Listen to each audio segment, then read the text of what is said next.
Welcome to the deep dive. We sift through, well, sometimes pretty provocative source material, and today's is definitely up there. We want to bring you the most important nuggets, the key insights. Today, we're diving into some frankly dramatic claims about our global financial future and the huge societal shifts one source says are coming with it. Right. Our source material, it's a YouTube video transcript, Clif High, Scifi World, and it offers a very specific, very intense forecast. It really does. So our mission here is to unpack this perspective for you. Maybe you're curious about alternative takes on global events, or maybe you just want to quickly get your head around a viewpoint that might surprise you. Exactly. And what's really interesting here, I think, is how specific the narrative is. It weaves together, economic predictions, geopolitical shifts, even claims about covert groups pulling strings. Okay. So we'll explore the predictions, the logic presented by the source, and what it claims the implications are. We'll try to stay impartial, just reporting what the source actually says. Good plan. So let's jump right in. The source starts with these immediate economic predictions. It says its data showed economic woes, financial problems affecting the populace, generally speaking. Right. And importantly, it claims these indicators were not related to the recent debt ceiling talks. So if these problems were already happening anyway, what did the source think about that whole process in D.C.? Well, it pretty much called the debt ceiling negotiation a bit of theater, just straight up. Okay. Yeah. It argues, look, restricting spending by a couple $100 billion, that's nothing when the national debt is, what, $32 trillion? A figure the source just flatly calls not payable. And that doesn't even include everything, right? No, exactly. It emphasizes that number doesn't even account for things like derivatives or, the full picture of international trade. And the source has this really controversial claim about why the debt exists. Go on. It attributes it to having to rent the money from the Khazarian central bank. That's the term it uses for this hidden financial entity it talks about. Okay, Kazarian central bank. That's quite a claim. And the source says the moment the ceiling was raised by trillions, Janet Yellen immediately had to sell $1 trillion in bonds. $1 trillion worth of dollar-denominated bonds. Yeah. That's the claim. And here's where it gets into this historical argument. Right. It claims the debt ceiling has, quote, never not raised since it started, back around 1970-71. That's when the U.S. went 100% fiat, off the gold standard. Meaning the dollar wasn't backed by gold anymore? Exactly. And the source argues that Move basically freed, who calls the pigs, to just produce as much currency as they want. Wow. Okay, so that leads into their core idea about fiat currency itself. Yes. This is central to their whole argument. It says fiat currency always and inevitably comes to the point where it's absolutely worthless. Always. Leading to? Hyperinflation and total currency collapse.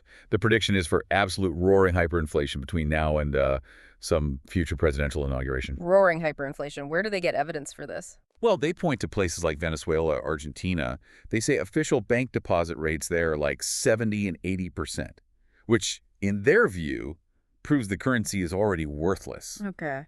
And this whole dynamic, this collapse, the source frames it as the whole design. It claims these Kazarians are deliberately destroying the central bank system because, well, it's reached its end. So it's not just an economic downturn, it's an engineered demolition of the system. Yeah. And the source claimed its data showed big financial problems coming in June, regardless of any bank talks. Independently, yes.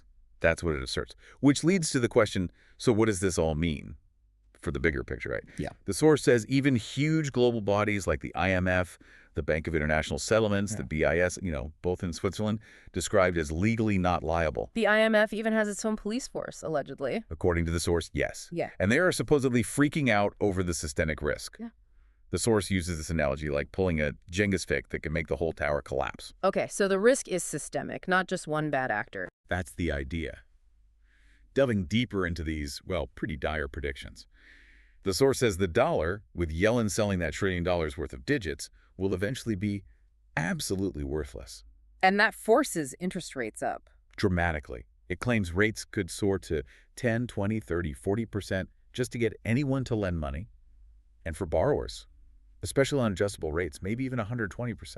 120%. That's almost unimaginable. And this breakdown, it's not necessarily one big bank failure. Not necessarily, no. It could be a combination of a couple of banks failing.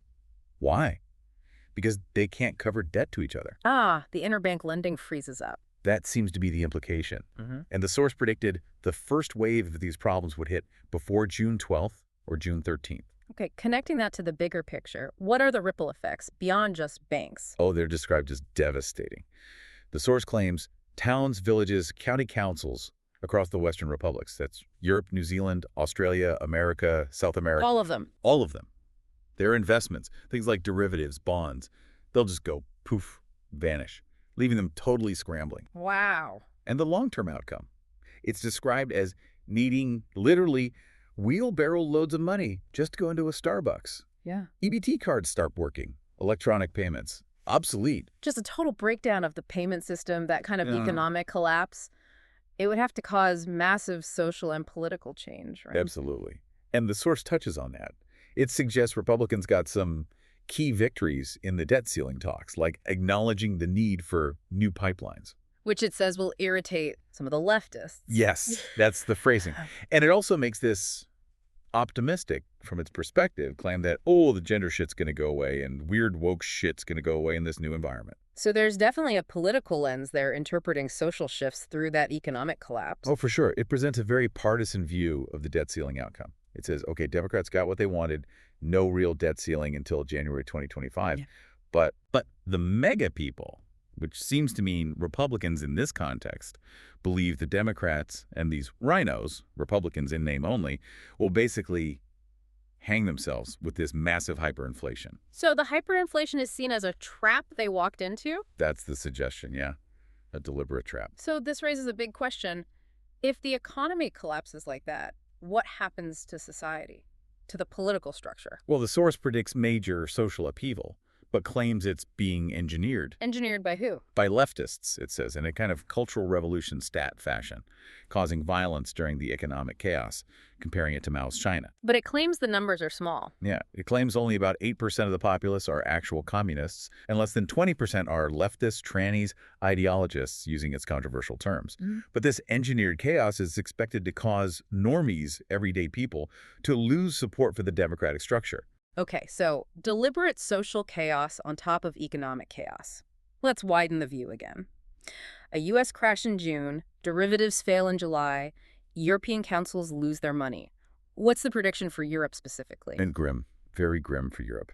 The source claims that without money to integrate what it calls military-aged men being paid to come there from Africa and the Middle East by Soros. Okay, invoking Soros there. Yes, and Okay. claiming cooperation from Lubitsch group politicians. These immigrants, it says, will have to beg, fight, riot, and the predicted outcome. What is it? They'll be kicked out of the country by the native population. The source even claims its data, going back to 1997, described a future time when Europeans would be getting their weapons and assaulting the immigrant strongholds. Siege situations, ultimatums to leave, really violent stuff. That is incredibly dark. How does North America compare in these predictions? Is it the same scenario? It's different, according to the source. The battles in the U.S. and Canada are predicted to be much more like Viet Cong. Viet Cong, Meaning fighting an entrenched enemy dug into our own soil, an enemy that must feed off of the population. So more like a protracted internal insurgency, not mass expulsions like predicted for Europe. And the timeline for all this social unrest, how quickly does it start? Shockingly fast, the source claims. 3 days. 3 days after EBT cards stop working, people start starving, and then it's mass chaos and battles. Just 3 days. Yeah. And this whole process, Europe's immigrants supposedly taking several years to walk back, North America's internal fights, it could last multi-year, maybe over a decade in North America. A decade or more of chaos. Okay, let's try to unpack why. The source attributes all this engineered chaos to what it calls the Khazarian mafia. This seems central. How is this group described? Right. This is where the source makes its most sensitive and highly controversial claims.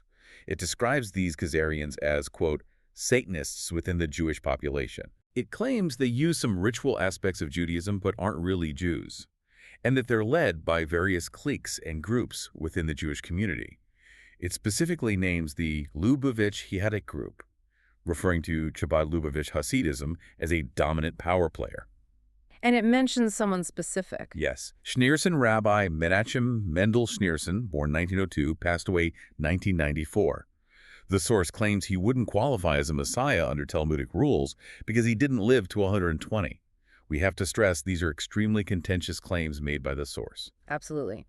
So, given how serious these claims are, does the source say how this alleged group maintains control or how people will find out about it? It predicts information about the Luovich group, and the inner workings of the Khazarian power structure will start to emerge around the end of June, end of July, How? through more whistleblowers.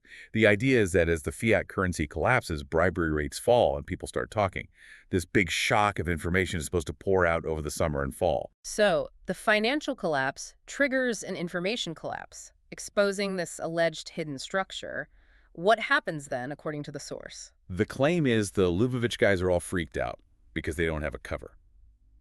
The source predicts people will start pointing fingers at Lubavitch Jews, specifically. Because people won't differentiate. Exactly. It predicts most people won't differentiate between the Khazarians and the Jews, leading to Jews getting a major ration of shut, as the source puts it, from non-Jews, a significant backlash. But it suggests that might change.